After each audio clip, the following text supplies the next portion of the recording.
I drove 13 hours to attend my class reunion and ended up being the only person who showed up besides the girl who planned it. I drove 13 hours to attend my class reunion this weekend, and besides the girl who planned it, I was the only person who showed up. The girl who organized it was one of the shyest people in our graduating class, but also one of the smartest and kindest. She had put so much effort into everything. Decorations, games, cake, food, she really tried to make it special and fun for everyone. Then the excuses started rolling in. One person said they were sick. Another said their kid was sick. But one of the girls who cancelled had literally posted on Snapchat the night before out bowling with her husband and kid. I even called and texted her asking if she was still coming, and she told me she or her family was sick. Then later that same day she asked me to come hang out with her that night. I just sat there thinking. I thought you were sick. It honestly made me feel awful for the girl who planned the reunion. You could tell she was trying not to let it bother her, but how could it not?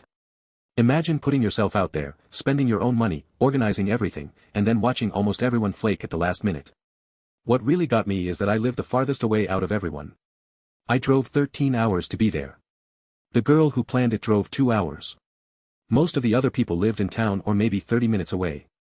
Afterward, she invited me over to her parents' house, and honestly we ended up having a really great time together.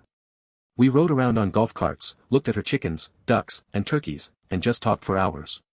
At one point she opened up about how lonely adulthood has felt and how she feels like she doesn't really have friends anymore. I paid the amount she originally asked everyone to chip in for the reunion, and she immediately offered to give it back since nobody came. I told her absolutely not, if anything I wanted to help pay for half because she clearly spent a lot of time and money on all of it. She still refused to let me. The whole thing honestly made me sad.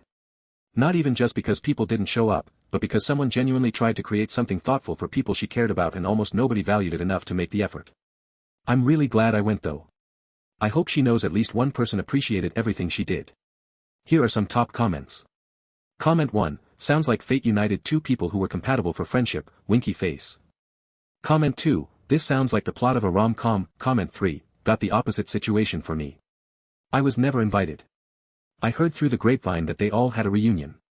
Like I know I wasn't popular but I was still part of the class. Geez.